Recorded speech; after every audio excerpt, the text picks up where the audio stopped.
Welcome back to the channel. This is the Action Figure Grader, and today we're going to look at some recent sales on eBay for vintage Star Wars items. Pretty wide assortment here. We've got a few loose complete figures, some loose graded, some mint on cards, and Brian's Toys had that vinyl cape Jawa mint on card that sold in an auction that I had in a what to buy video a couple weeks back. So pretty nice stuff that has been on eBay here lately, which kind of goes against what we've seen for our last few months. It feels like things are starting to heat back up on eBay. So thanks to those of you that watch. I really appreciate it. And let's dig in. We're going to start off with the loose graded figures. This seller had an AFA 85 Taiwan COO R2-D2. Very nice figure. Here's a close-up of it there. Taiwan is maybe a little harder to find than the Hong Kong, but I don't think the price difference is really all that much. And I actually thought this price was pretty good. This seller sometimes has stuff kind of overpriced, but for this one, I thought it was pretty fairly priced at $425. I mean, that's kind of what any AFA 85 solid dome R2-D2 goes for, or more.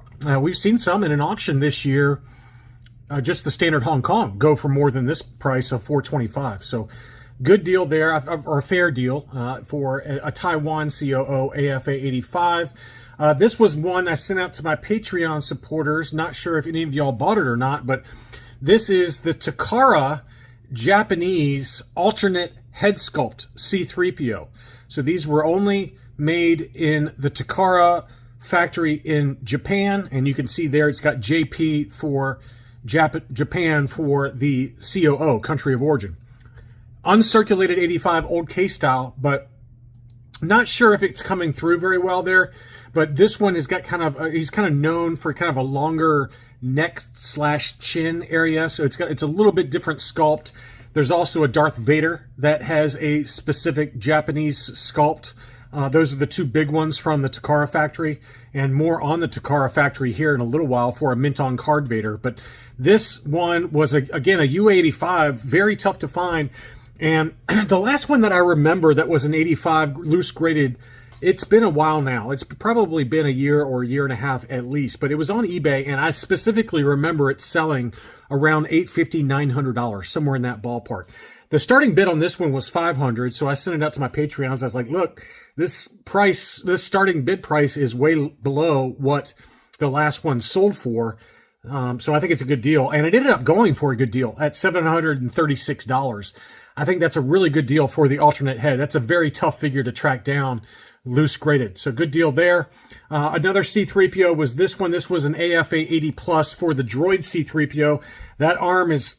that left arm is starting to pop out just a little bit, so that's a little dicey there. And I don't know if that happened. It probably happened after grading, just in shipping. It just kind of jostled a little bit loose, but that's something to keep in mind there. I didn't notice that when I sent this one out, but this one, it's a great figure, beautiful colors on this one. $595 was the sales price there. And then I've got some loose complete figures.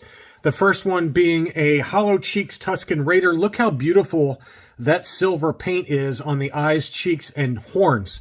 That's a very clean example there. This one was sold by Corral Electronics Memory Cards, who we've talked about in the past. This one looks like an 85 to me. It looks like every bit of an 85 grade. Very, very clean figure. And that one sold for 600 bones, $600 on that one. One last 17 figure was this Luke Stormtrooper. This one sold for $548. Just a slight color difference versus for the torso versus the arms and legs. $550-ish on that one. Correct blaster. Pretty clean. Probably about an 80 grade would be my guess there. This was an interesting lot. This was a lot of the droids figures. So it had Kia Mall, Thal Jobin? We had Kaz Iban, Uncle Gundy, and Rambo. I can't remember his name off the top of my head. But anyway, that was a pretty nice set. It included 3 coins as well as all the accessories for $650 for those. Pretty clean looking figures as well. And we had a few vehicles before we dig into the mocks and other graded items, but this one, I couldn't find the final sales price, but it wasn't perfect. It clearly had some yellowing or something going on the nose of the Imperial shuttle, but it was listed for $300, which is not a bad price for a loose complete shuttle. Best offer accepted. Again, I tried to look it up, but this one did not pop up for some reason. And I did find 3 or 4 other data points around that $300 price point. So this was probably about right. But, just keep in mind, if you're looking for a loose complete shuttle, check the wings, check the fin, the top fin, and then check the front for yellowing, because this plastic does yellow, as you see there on the nose of the ship. But $300, best offer accepted. We had an AT-AT, complete, original, and in working condition. That one sold for $300. I found a number of other data points in that price point range. I'd say $250 at the low end, but typically they're going to be around $300 for a loose complete AT-AT with non-repro chin guns. There are repro chin guns out there, so be careful there. Next up, I've got some mint on cards, and hey, why not? Let's just go ahead and start with an absolute heater that sold from Brian's Toys. And this one ended up selling almost exactly where I thought it would sell. I'm going on memory, okay? So don't dog me if you go. You can go back and look at the what to buy video to see what I quoted. But I think I said it was going to be somewhere between $13,000 and $15,000, and it hit 13 right on the nose. It was an AFA 80 vinyl cape Jawa. Now, as I talked about in that video, it does have a little bit of staining there on the collar, so that probably kept the price down. My gut says if it didn't have that one little tiny stain, you probably would have gotten another couple $1,000 for this item, probably around 15 or more. So beautiful unpunched, no price sticker. It's clear blister. It's a very, very nice example. But I guess my concern with buying this would be that the stain would get worse, because that does tend to happen. We've seen a number of examples on Heritage or Hakes or elsewhere where the stains have kind of spread all over the cape. And that could happen with this one, or it could stay just like this. I don't know. I don't know what causes it. It's just degradation, I guess. 75, 85, 80 were the sub scores on that. It's probably really more like a 75 for the figure score there. You can make an argument that it's still an overall 80. Maybe not. I don't know. But to me, that's a beautiful example, and it sold right where I expected it to at $13,000 in an auction. And then again, speaking of Takara, here is the Takara 12-back C Darth Vader punched example, graded CAS 80. CAS 80 on that one. And that one sold for $3,500. Big number there. 80, 85, 80 were the sub scores there. And this one is the standard head sculpt, I believe. It looks like the standard face sculpt. It's just a very noticeable stylized face for the Takara alternate head sculpt Darth Vader. This one looks like the correct, standard Hong Kong to me. But anyway, that one did sell $3,500. This one was in China, so I think that's probably what kept the price down.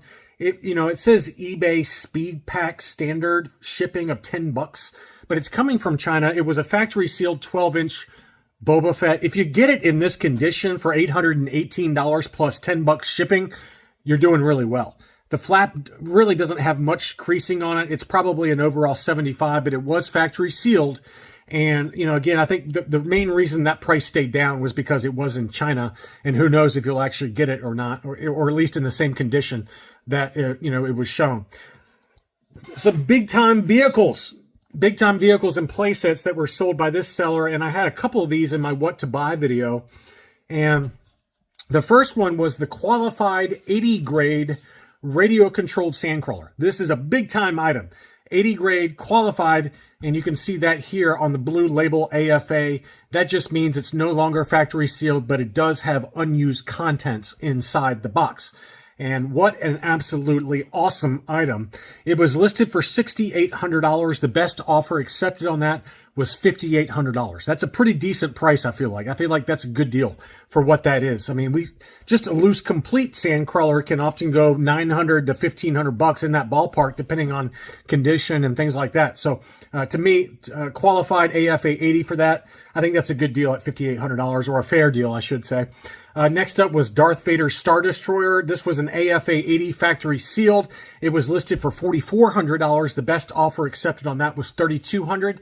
Again, a very fair price for what that is. We saw an AFA 75 sell in an auction This has probably been 3 or 4 months ago, but I think it was in that $2,500 range. $3,200 for a slightly higher grade. I feel like that's very fair. This was, I thought, probably the best deal of the three. This was an AFA 80 factory sealed red label AFA 80 Slave 1. And this one was listed for $4,600, but the best offer accepted was $3,000, which is a great deal, I feel like, for an AFA 80 Slave 1. Very, very good deal there. Some other mint on cards that sold before we wrap things up. Got a few left.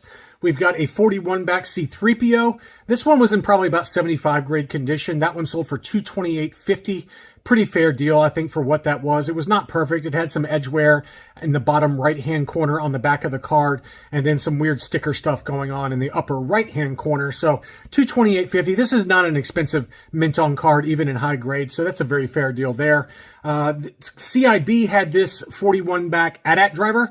It did have a little litho tear on the name pill, and then obviously a crease on the upper right-hand side, and then towards the middle by the AT-AT driver's helmet there. So this was like a 70 grade and sold for $350, maybe a little higher than I would have gone, but you know, it is tougher to find these 41 backs that are offerless for the AT-AT driver. The 41A with the survival kit offer is the debut card. So this is like the 41, whatever it is, E. And next up, we've got a 45 back Luke Skywalker Hoth. This is the debut card, obviously yellowed blister and creasing by the top of the card, so that really kept the price down. To me, I thought that was still a good deal, though, for a very budget-friendly example for Luke's debut card. You know, is it perfect? No, of course not. It had a huge crease there at the top, which definitely kept the price down. But, you know, in high grade, these can go for quite a bit more than this price. So good deal there for a budget-friendly item. We had a really clean-looking General Lando on the Power of the Force card, just very light yellowing to the blister, unpunched, pretty clean example, probably about an 80 grade overall. I take that back. I forgot it. This is the one that had that little munchie going on in the lower left. Somebody got hungry. Somebody got hungry and did not have a burrito with them, so they decided to go ahead and eat their toy. This one sold for $610. Big number, but it does present very nicely. I'm not sure if people saw that little munch down there. That seems like a little bit much to me, but you know, if you want to munch, you got to munch, and you got to pay for the munch. So next up, we've got a Power of the Force C3PO removable limbs. This was a clean example, I thought, for the price. I've seen AFA 80-ish kind of grades go in the 400s for this. So $265 I thought was a very fair deal there. And this is one that snuck under the radar that I did not see, or I certainly would have sent it out to you guys. This is Yoda on the Power of the Force card. This one was mispriced, in my opinion. It did not have any cracks on the blister, and it's the Power of the Force card for Yoda, and it's a very expensive one. It was listed for $900. It's probably worth close to double that price. We've seen AFA 80s and 85s go in that $2,500 to $3,000 range. So this one was mispriced, no doubt. Great deal there for somebody at $900. Next up, we've got some tri-logos. This seller had a couple of them over in Hungary.